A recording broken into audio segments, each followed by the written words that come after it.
Boa noite. Hoje, dia 5 de agosto de 2021. Vamos dar uma olhada no que aconteceu no nosso mercado financeiro hoje e lá fora também. Vamos começar pelos destaques que eu anotei aqui, ok? Primeira coisa que eu quero falar, que eu achei muito interessante, foi, quem acompanhou o mercado deve ter visto, Petrobras hoje, ela teve uma alta muito grande. Então, vamos dar uma olhadinha na tela rapidinho. Deixa eu colocar aqui a Petro, olha. Olha o gap que a Petro abriu, tá? A Petro, ela teve a Petro 4, que são as ações ordinárias, ela abriu hoje com 7,88% de alta e a Petro 3, são as ações preferenciais, abriram com 9,63%. E por que isso aconteceu? Saiu o resultado da Petrobras, tá? Já tinha falado isso ontem, anteontem, na sexta-feira. A Petrobras ela teve um lucro de 30,7 bilhões esse trimestre. E isso acarretou um pagamento de altos dividendos para os acionistas, quem tem ação. Tá? Então quem tem ação aí da Petrobras vai receber uma graninha um pouquinho maior, acredito eu, por causa desse resultado. Então a Petrobras hoje estourou. No entanto, a nossa bolsa fechou meio que estável hoje. Por causa do quê? Por causa da queda no minério de ferro, que eu até anotei aqui. O minério hoje teve uma queda, se não me falta memória, deixa eu ver se eu anotei aqui, de 6%. Vamos dar uma olhadinha nas ações de minério, por exemplo, a CSNA, olha só como que ela foi o dia de hoje. Queda. GGBR, que é a Gerdau, olha como que foi o dia de hoje. Qual a outra? Usiminas, olha como que foi o dia de hoje. Tudo isso por causa dessa queda que houve do minério de ferro, além do que a China agora soltou uma notícia hoje, ou entre ontem e hoje, dizendo que vai diminuir a produção de aço, tá? Visando cuidar um pouco mais do meio ambiente. Então, essa queda do minério lá no porto de Qingdong, em 6%, mais essas notícias da China, acabou por fazer todo o nosso setor de minério aqui no Brasil cair. Consequentemente, por mais que a Petrobras tenha subido bastante, a, o setor de siderurgia e também o bancário acabou arrastando o índice para baixo. Tá? Outra coisa que eu anotei aqui, eu achei muito importante. Ontem, Copom aumentou a Selic para 5,25. Isso afeta o quê? Para quem trabalha com swing, quem trabalha com day trade. Quanto maior os juros, mais caro fica para o investidor estrangeiro vir. Por outro lado, a intenção foi manter, ou melhor, controlar, se é que é possível controlar a inflação. Só que olha só, se a taxa, que era de 4, foi de 4,25, foi para 5,25, por exemplo, se você olhar o setor imobiliário no, no, no Profit hoje, no Profit não, no nosso mercado, ele caiu todo. Porque logo, ora, se eu tenho um, um aumento na taxa de juros, qualquer tipo de financiamento vai aumentar também. Então, a pessoa que foi lá, comprou um imóvel que é reajustado pela Selic, enfim, está passando um apertado agora. Então, por um lado, foi bom tentar controlar a inflação. Por outro lado, foi horrível pelo fato de, no caso hoje da Bolsa, o setor imobiliário todo, o setor de construção civil todo caiu. Tá ok? Bom, quanto à Selic, é isso. Indo para a parte de economia, que eu também anotei, isso achei bastante importante, saiu hoje a proposta da PEC, da proposta de emenda à Constituição, dos precatórios, que possibilita o governo pagar os precatórios em até 10 anos. que isso afeta? Aqui a Bolsa afeta o empreendedorismo brasileiro.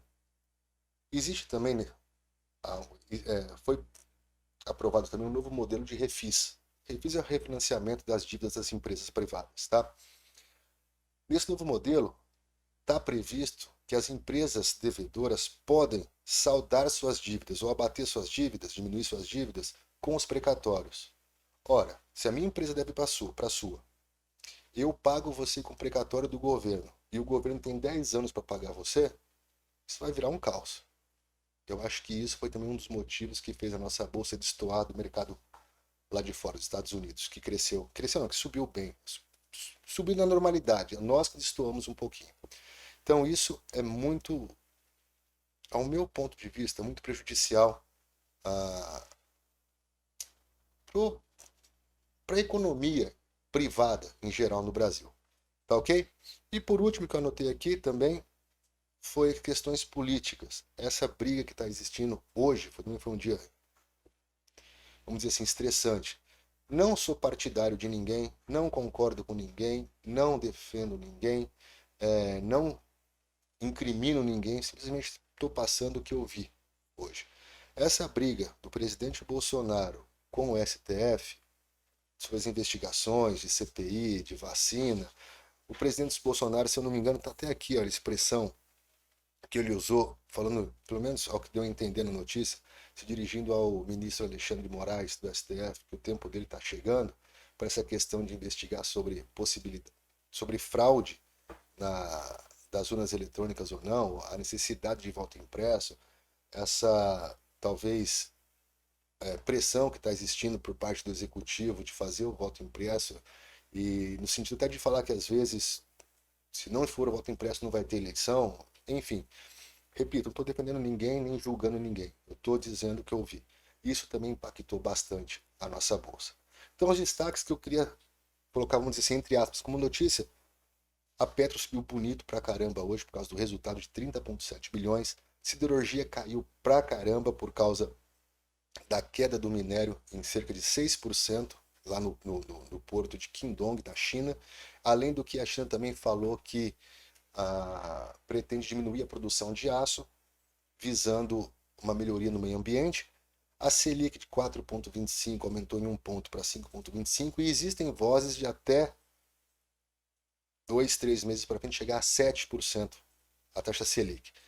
A economia, precatório, a proposta da PEC dos precatórios, que dá a possibilidade do governo de pagar os precatórios em até 10 anos, aliado a esse novo modelo do refis que estão fazendo, que vai gerar um atraso no recebimento dos credores, tá? E por fim, essa briga política entre executivo e judiciário, na verdade, entre os três poderes que nós temos hoje. Isso tem afetado bastante a nossa bolsa. Importante que eu vou falar agora. Daqui para frente, eu quero fazer o seguinte: eu quero separar 2, 3 ações. Vou falar do fechamento, mas eu quero separar 2, 3 ações que eu achei mais interessantes para trabalhar no vídeo de fechamento. Porque se eu for trabalhar com várias ações, ou eu falo muito rápido e acabo perdendo raciocínio, deixando de ver alguma coisa, ou o vídeo vai ficar muito extenso. Então eu vou separar 2, 3 ações. Porém, eu não sei se vou fazer isso por uma planilha ou na própria descrição do vídeo, vai ter um link lá, talvez não nesse de hoje, mas a partir de amanhã provavelmente, com todas as ações que eu acompanho e que deram entrada. Agora, olha bem o que eu vou falar para você. Quando eu falo que deram entrada, eu não estou fazendo recomendação para você comprar, para você vender, nada. É simplesmente dentro dos setups que eu uso. Alguns, não vou dizer que foram criações minhas, mas foram junções de vários setups que davam certo para mim e que continuam dando certo para mim. E outros setups, como por exemplo o IFR2, que é um setup, alguns falam que é do Larry Williams, outros falam que é do Stormer, que eu vou falar, olha, tais, tais e tais ativos deram entrada. Isso não estou dizendo para você comprar. Tá ok? É só para mostrar que diante daquele setup específico, setup A, B, C, tais ações deram entrada. Então, em hipótese alguma, isso é recomendação de compra ou de venda. Tá entendido? A gente vai para a tela agora. Vamos lá. Quanto ao Ibov, ele continua fechadinho nessa congestãozinha pequenininha aqui ainda de 3 velas, tá? Eu ainda tenho o meu viés de alta, para mim é mercado para cima. A hora que passar essa dificuldade, que para mim é momentânea, não, como eu disse ontem, eu não sou mãe de Ná, mas eu acho que não dura mais do que uma semana para o preço começar a reagir um pouco. Não que ele vai subir para patamar histórico, de cara, não, mas para ele dar uma reagida. Inclusive para quem trabalha em opção, como eu gosto muito, para o próximo vencimento agora dia 20 de agosto, tá? Então, olhando aí, a gente continua dentro dessa consolidação, mas a longo prazo a gente está numa tendência de alta, traçando a Fibonacci. Eu falei isso ontem, falei isso anteontem e vou continuar falando. Nós estamos exatamente no nível de 38,2 da Fibonacci desta perna mais comprida, tá? Se eu diminuir a perna, eu vou estar em cerca de 61,8, vamos confirmar? 61,8, não, já estou em 76%. É um setup já, né? O setup da fibra de 76 para sair em 38,2. Mas está aí. Se for por essa perna aqui, por esse fundo aqui, eu ainda estou em 50%. Então existe possibilidade do preço cair mais? Existe. Olhando pelo gráfico semanal, o preço ainda pode cair tranquilamente para 118, até mesmo 116 mil pontos.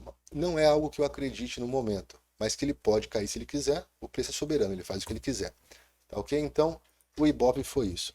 Se a gente for olhar agora, dar uma passadinha rápida no SP500, o SP500 teve um dia de alta, tá? Não sei se pegou topo histórico, rompeu o topo histórico, hein?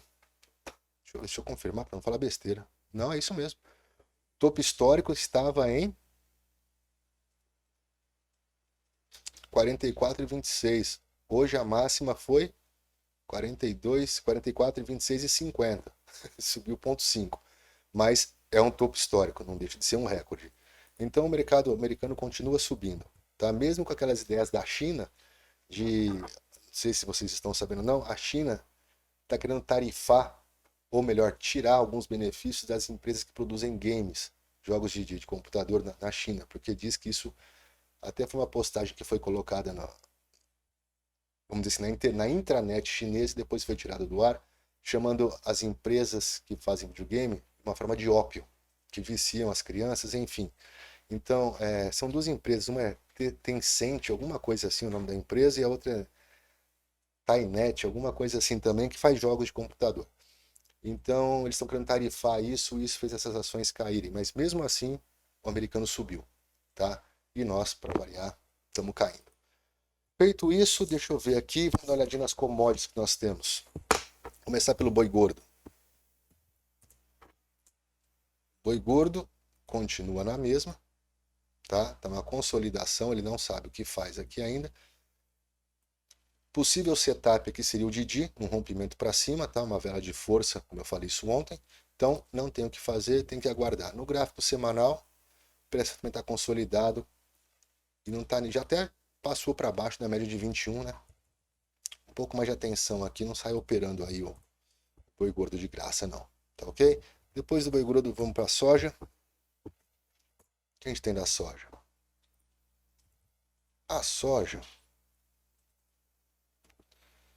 soja, ela, o que ela pode... A soja também não tem nada, que talvez esse rompimento dessa vela de hoje pode dar uma entrada, tá? Deixa eu ver só como que tá o estocástico lento. Estocástico de 9 tá para baixo em 23, o estocástico de 17 tá em 26 também. Eu poderia, se quiser arriscar devagarzinho, eu poderia colocar uma entrada. Cadê meu point to fix?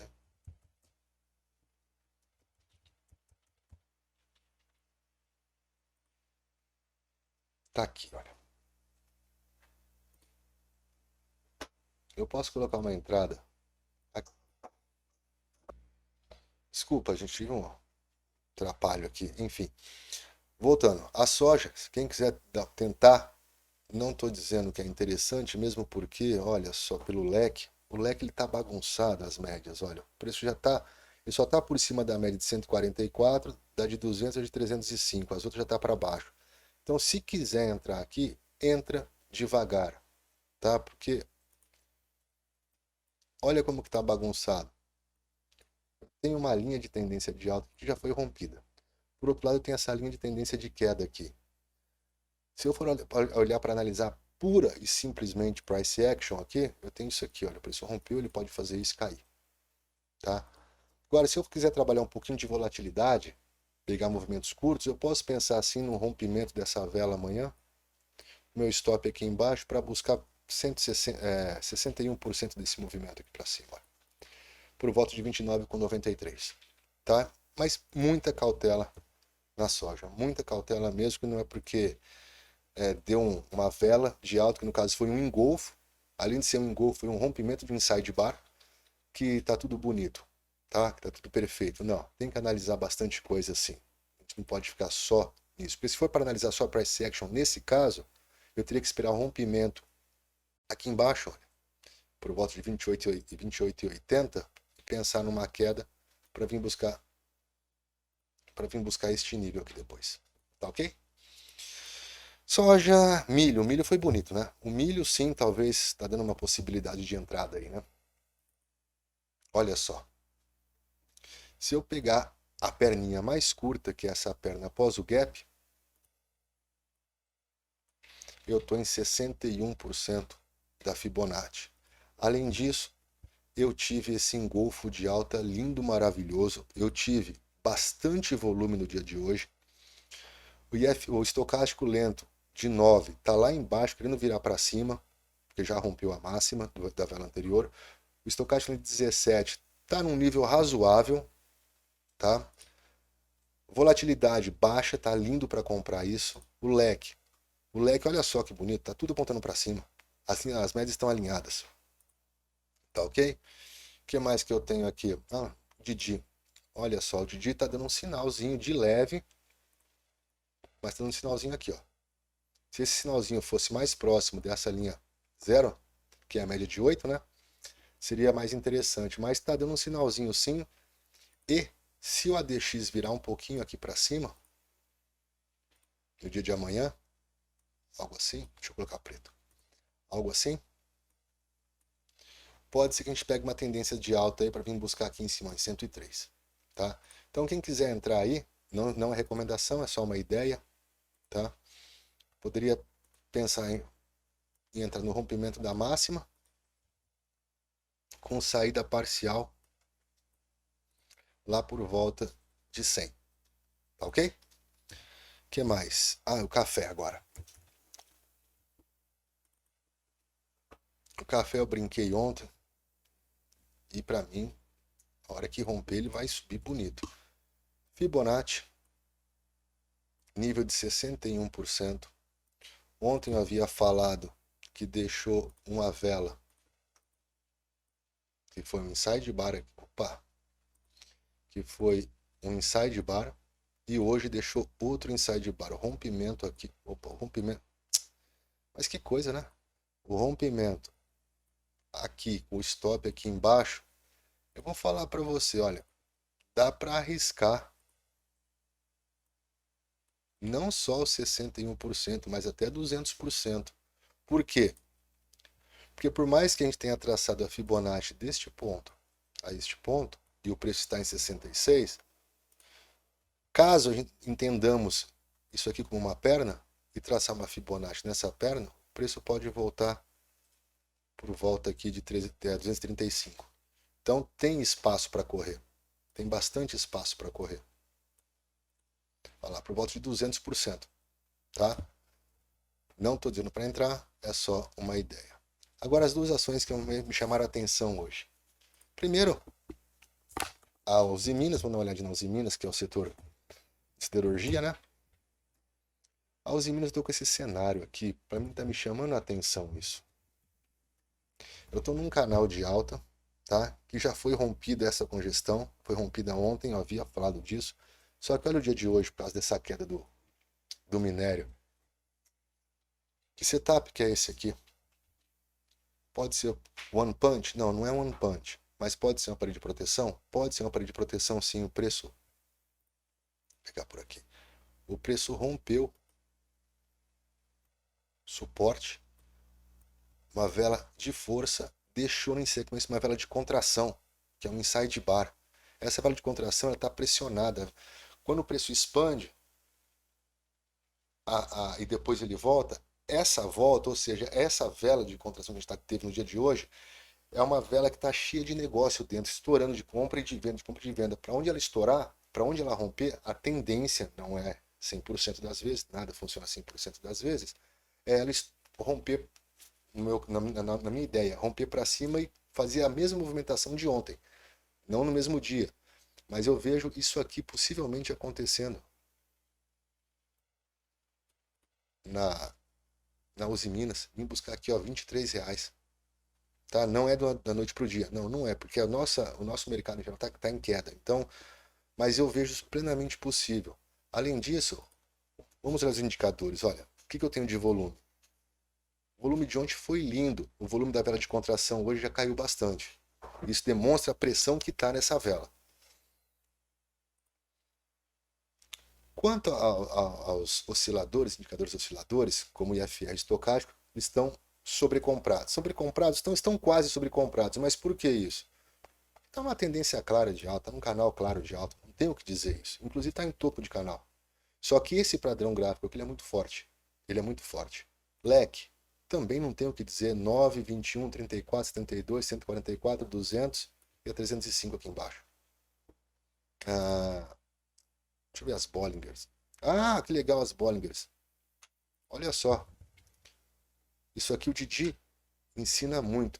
Quando as Bollingers começam, vou colocar em vermelho, a Pi, como abriu aqui e o ADX começa a virar para cima, inclusive houve, como eu disse, o rompimento dessa resistência, super resistência, a probabilidade desse preço continuar subindo é muito grande. E se for pensar em price action, ele pode.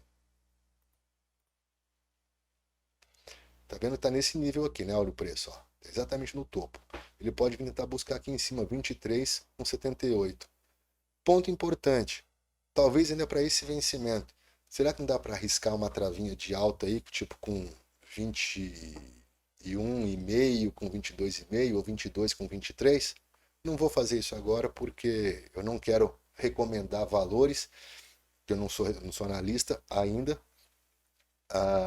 e também porque vai demorar muito. Mas interessante. Mesma coisa em Vale, olha. A Vale hoje caiu. Quem está com dinheirinho aí, eu acho que pode pensar em comprar a Vale. A Vale deixou um martelo em cima da Bollinger. Olha o leque da Vale. O preço está cravado em cima da 72. Ponto de suporte que não conseguiu romper para baixo. Volume. Foi um volume alto. Foi um volume alto. Tá? Foi um volume alto de queda? Foi um volume alto de queda. Mas olha a perna que ele deixou. Isso aqui para mim é um martelo. Não o clássico. O martelo clássico teria que ter o corpo de alta. Tem um corpo de baixo. E FR2 lá embaixo. Fora essa altinha que a Vale teve, olha o estocástico de 9 e olha o estocástico de 17. O leque eu já vi. O ADX querendo virar para cima, olha aqui, olha.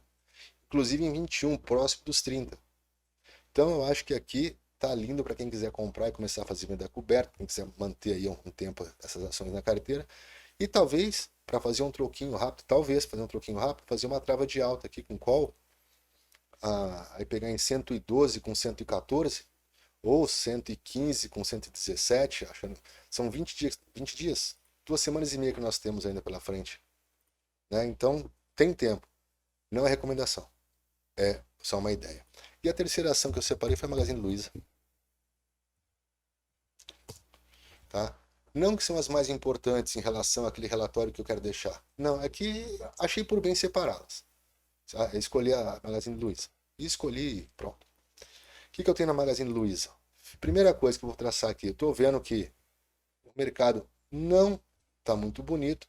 Porém, se eu pegar, olha só como que a análise técnica o pessoal às vezes mete o pau, mas ela é interessante. Se eu pegar essa linha de tendência de queda aqui, ou essa linha de tendência de queda aqui, o que eu tenho?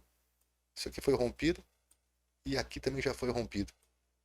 E rompeu e voltou? Não. Rompeu e voltou? Não. O que ela fez? Eu tenho a linha aqui preço rompeu e foi. Tanto é que se eu pegar aqui, olha, aqui que foi, teria sido o rompimento, né? Por essa região aqui, olha, tá? Neste topo foi o rompimento. E pegar a fibra e traçar aqui, o preço não voltou ainda em 61%. Se eu continuar alargando para o próximo nível, o preço não voltou. Agora, depois ele deu um spike para cima e foi lá em cima. Olha só onde ele retornou agora e deixou um martelo. Que por sinal, esse martelo foi no martelo de segunda-feira. Deixou um inside bar e deixou outro inside bar aqui. Eu acredito que uma compra para vir buscar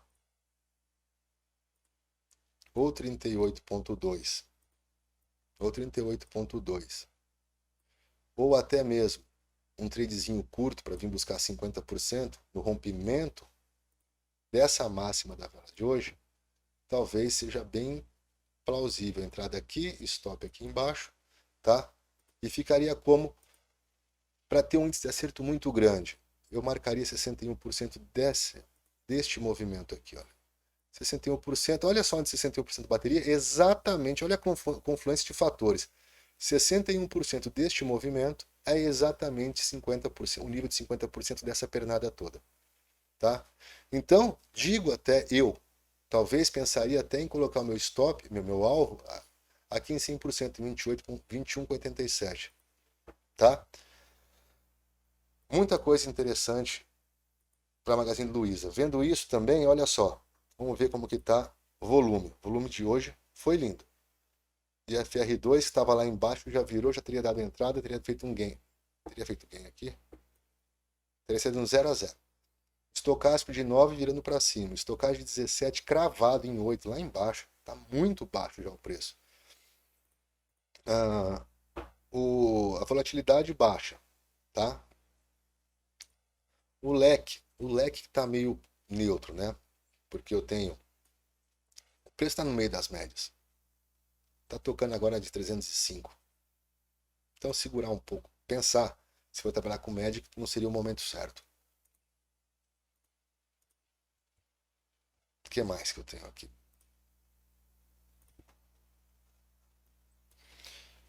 Olha, é difícil falar, que dá até medo, porque podem achar que isso é uma recomendação ou não, mas olha só como que estava vindo. Deixa eu colocar em verde, em azul. Como estava vindo o ADX, ele estava subindo e o preço caindo, ou seja, estava aumentando a tendência, a força da tendência. Mas olha só o que ele fez hoje. Ele caiu um pouquinho. E se eu quisesse ser um pouquinho mais específico, o ADX de ontem estava em 37, de hoje já está em 34, ou seja, possivelmente essa tendência forte de queda, essa caída forte, já está perdendo força. Tenho acompanhado também o Money Flow, uma amiga minha até que me indicou, o preço já caiu para metade, olha. Possivelmente pode dar uma altinha aqui, tá? Possivelmente pode dar uma alta aqui. Então eu acho que essas duas ações talvez seriam as mais interessantes, essas três ações. A Magazine Luiza fazer um swing rapidinho, coisa de 2, 3 dias. Vale's e Minas, quem gosta de opção, talvez fazer uma trava de alta, pegar um direcional aí. Tentei colocar uma borboleta aí, mas ficou muito porque faltam 12 dias só para o vencimento, o espectro de ganho ficou muito curto. Ficou, se não me engano, entre 114 e 116. Quer dizer, para Vale, que movimenta às vezes 3, 4 reais por dia, não, é muito pouco. Tá bom? Eu acho que por hoje é só. Foi um vídeo longo de novo, mas a gente está tentando diminuir. Meu filho tem me ajudado bastante aqui. Vamos ver em relação ao tempo, ao conteúdo e vamos que vamos. Tá ok, gente? Boa quarta. Quarta, né? Hoje? Quinta, desculpa. Boa quinta-feira, resto de quinta-feira para todos. E amanhã a gente vai se ver mais uma vez, tá bom? Abraço, fui.